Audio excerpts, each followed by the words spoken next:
दोस्तों, हमारे YouTube channel पर आपका स्वागत है। आज हम रीट सीटेट में आने वाली सामान्य हिंदी के बारे में अध्ययन करेंगे। और इससे पहले हमारे YouTube चैनल पर यदि आप नए हो तो इसे लाइक, शेयर और सब्सक्राइब ज़रूर कीजिए और अन्य लेटेस्ट वीडियो देखने के लिए घंटी वाले आइकन को ज़रूर दबाएं।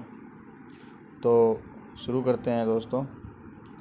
सामान्य हिंदी, ठीक है। सामान्य हिंदी, हिंदी भाषा और नागरी लिपि। हिंदी के संबंध में उल्लेखनीय तथ्य देखिए। जो हिंदी है वो भारोपीय परिवार की आर्य भाषा है, यानी यूरोपीय परिवार की आर्य भाषा है। भारतीय आर्य भाषा काल को 3 उपवर्गों में बांटा गया है, ठीक है।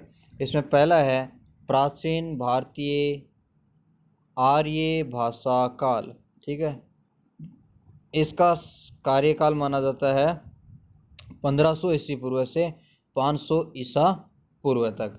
इसके अंतर्गत 2 भाषाएं आती हैं अपने पास में। एक है वैदिक संस्कृत भाषा जो कि 1500 ईसा से 800 तक, और एक लौकिक संस्कृत भाषा, ठीक है। यह है 800 ईसा पूर्व से 500 ईसा पूर्व तक, ठीक है। जो 3 उपवर्गों में बांटा था उसमें दूसरा आता है मध्य भारतीय आर्य भाषा। और मध्य भारतीय आर्य भाषा जो है इसका कार्यकाल अपने पास में है 500 ईसा पूर्व से 1000 ईस्वी तक। इसके अंतर्गत 3 भाषाएं आ गई, पाली, प्राकृत भाषा और अपभ्रंश भाषा, ठीक है। पाली भाषा, प्राकृतिक भाषा और अपभ्रंश भाषा। अपभ्रंश भाषा जो मूल भाषा को तोड़ मरोड़ कर, ठीक है, उसको आधुनिक भाषा में चेंज किया जाता है। फिर है आधुनिक भारतीय आर्य भाषा काल। ये है 1000 ईसा से अब तक की भाषा जो है वो, ठीक है।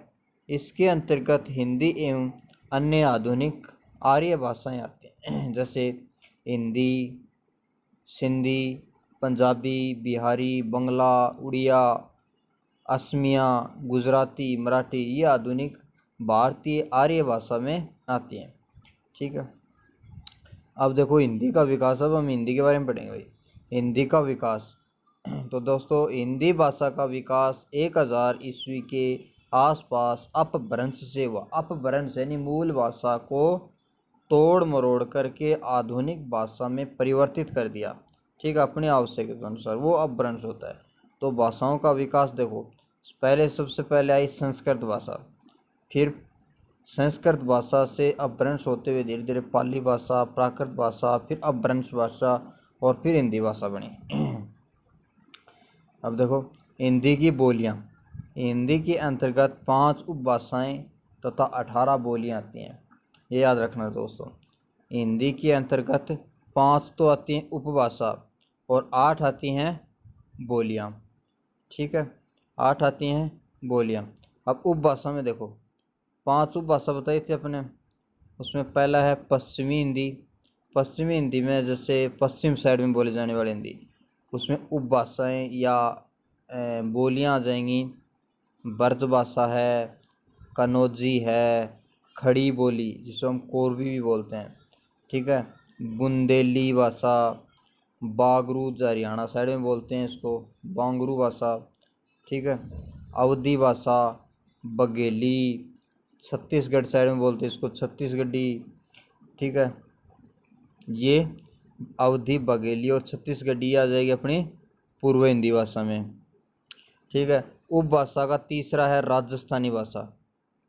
राजस्थान के जो लोग बोलते हैं वो, तो राजस्थानी भाषा में मेवाती, मालवी, मारवाड़ी और जयपुरी भाषा, ठीक है, जिसे ढूंढानी भाषा भी कहते हैं। फिर बिहार साइड में बोली जाने वाली उपभाषा यानी बिहारी चौथी उपभाषा है।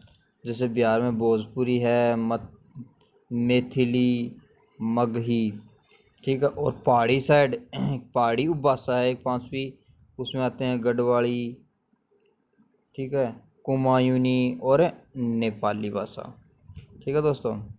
अच्छा, अब इससे संबंधित देखिए, अब ये देखना अपने व्यंजन, हिंदी भाषा में व्यंजन कितने होते हैं। ठीक है, हिंदी भाषा में व्यंजन पहला है कंठे, यानी जो कंठ से बोले जाते हैं। ठीक है ऐसे व्यंजन जो कंठ से बोले जाते हैं उसको बोलते हैं हम कंठे। क्या बोलेंगे दोस्तों? कंठे। जैसे कै, ख, ग, घ, अड़, ये 5 जो व्यंजन हैं ये कंठे में आ जाते हैं अपना। फिर है तालव्य, जो तालु से बोले जाते हैं। ठीक है, जैसे च, छ, ज, झ, ये 5 आ गए तालव्य में। फिर आता है मूर्धन्य, मूर्धन्य जैसे ट, ठ, ड, ढ, ण, ये 5 व्यंजन जो हैं ये आ गए अपने मूर्धन्य में। ठीक है, दंते यानी दांतों के सहारे से बोले जाने वाले, ठीक है, जिसमें दांतों का सहारा लेना पड़ता है, ऐसा व्यंजन, ऐसे सब, ठीक है, अक्षर त, थ, द, द और न। दोस्तों इसके अंदर देखते हैं हम, जब इनका उच्चारण किया जाता है तो हमारी जीभ हो दांतों से टच होती है। ठीक है, तो ये 5 ही हैं। ओष्ठे यानी ओष्ठ यानी ओठों का सहारा लेकर के बोलते हैं, प, फ, ब, भ, म। ठीक है, यानी हमारे होठ आपस में मिलते हैं ये बोलने पर। फिर अंतस्थ, ठीक है, इस अंतस्थ में य, र, ल, व, ये 4 आते हैं। उसम, ठीक है, तीनों स और है, ये उष्म व्यंजन है। ये कैसे व्यंजन है? उष्म व्यंजन है। फिर संयुक्त व्यंजन, अक्षय, त्रय, ज्ञ और श्रय, ये 4 संयुक्त व्यंजन है। द्विगुण, अड़ और ड, ढक्कन वाला ड, ये द्विगुण है।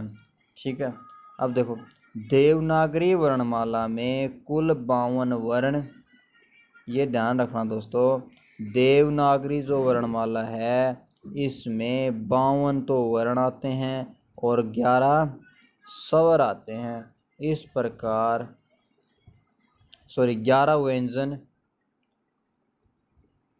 11 स्वर और 41 व्यंजन आते हैं देवनागरी में। यानी कहने का मतलब देवनागरी में कुल कितने वर्ण हो गए भाई? 52 वर्ण हो गए। इनमें 11 तो स्वर हैं और 41 क्या हैं? व्यंजन हैं। ठीक है, तो 11 और 41 हो गए 52, तो ये 52 वर्ण हो गए देवनागरी वर्णमाला में। अच्छा अब देखो, एक अनुस्वार और विसर्ग। तो अनुस्वार और विसर्ग को किशोरीदास वाजपेयी ने, ठीक है, किशोरीदास वाजपेयी एक हिंदी साहित्यज्ञ, किशोरीदास वाजपेयी ने इसको अयोगवा कहा है। ठीक है, किसको भाई? अयोगवा है कहा है, और इन्हें सवर्ण मान करके क्या माना है? व्यंजन माना है। ठीक है, व्यंजन माना है। अब देखो, सरकारी किताबों में जो वर्णमाला उपलब्ध होती है इसमें द्विगुण व्यंजन नहीं होते क्या नहीं होते? द्विगुण व्यंजन, यानी अड़ और ढ। ठीक है, अड़ और ढ नहीं होते, तथा संयुक्त व्यंजनों में श्र नहीं। यहाँ जो वर्णमाला दी गई है वह देवनागरी का व्यवहारिक रूप है। ठीक है, देवनागरी का व्यवहारिक रूप है। इसमें प्रयुक्त सभी वर्ण हिंदी लेखन में प्रयुक्त होते हैं। देवनागरी लिपि रोमन लिपि से अधिक वैज्ञानिक है।